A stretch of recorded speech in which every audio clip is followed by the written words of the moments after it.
Hey, come see us on tour. We're going to be in Los Angeles, Columbus, Ohio, Dayton, Cleveland, Cincinnati, Lexington, Kentucky, Burbank, California, and Honolulu. Go to jimmydore.com for a link for tickets. So here's the Secretary of State in Michigan, and she's going to tell you how well the voting machines, the Dominion voting machines are doing. Ready? Here we go. Issues with the programming of the VATs with specifically Yes. from Dominion. Mm-hmm. Why was that only caught in the past few days, and why can't it be fixed? I saw the release. Yeah, this is a nationwide issue with Dominion voter access terminals in the counties that use them. And the voter access terminals, of course, not all the machines, just the ones that are accessible, have an issue with the straight party voting and a programming issue that's, again, affected the machines nationwide. And I think all of us that use Dominion machines were unhappy to learn about this during the testing period and as early voting began. So we're working with Dominion to seek accountability on that front. Yeah.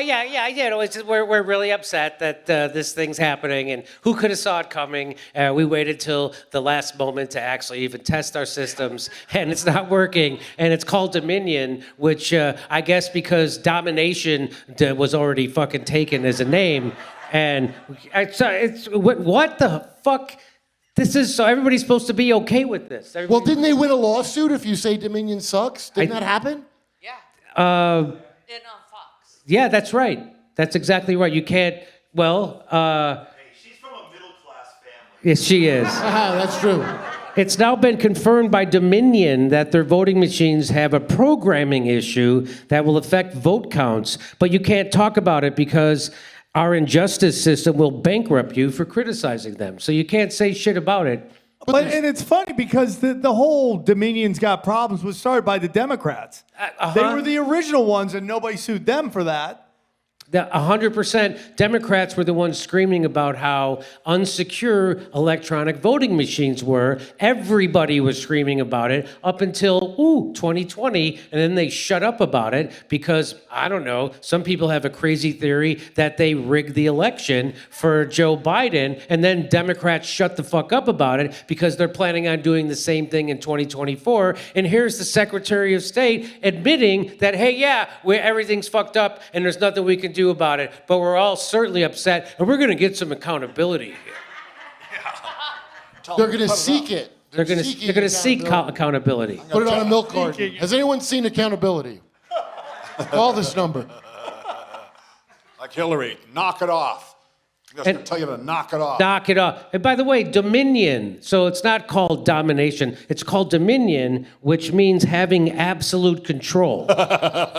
You know, a voting machine is not supposed to have absolute control. We're supposed to have absolute control, which we don't. It's the people who actually control and rig the machines. It doesn't matter who gets the vote, it matters who counts the votes, and Dominion counts the votes, and that's why they haven't fixed the problems with the Dominion voting machines, and that's why it's going to take days and days to figure out who won the election when every banana republic in the fucking world can figure out the election that night. But the United States, with all our wisdom and we can't figure out who won an election, so we won't know. But anything? Well, I mean, if it wasn't a rigged election, it would go the other way occasionally, right? You'd see a couple of the machines going for Trump. It never goes for Trump. It always goes the opposite way. And there has never been a moment, and this was with Joe Biden too, before the election, where Joe Biden showed any kind of connection with the crowd, that he would have huge numbers like he did. I mean, he came in Colorado at number 7, I think it was, and everybody stepped down, so he moved up to the front. Yep, right. That's exactly what happened. He had decent numbers. He's a decent man. And same thing with Kamala Harris. Like before she ran, she was the worst rated vice president of all time. The least popular. By people currently shilling for her. She was. We had Dick Cheney as a vice president. Hey, come see us on tour. We're going to be in Los Angeles, Columbus, Ohio, Dayton, Cleveland, Cincinnati, Lexington, Kentucky, Burbank, California, and Honolulu. Go to jimmydore.com for a link for tickets.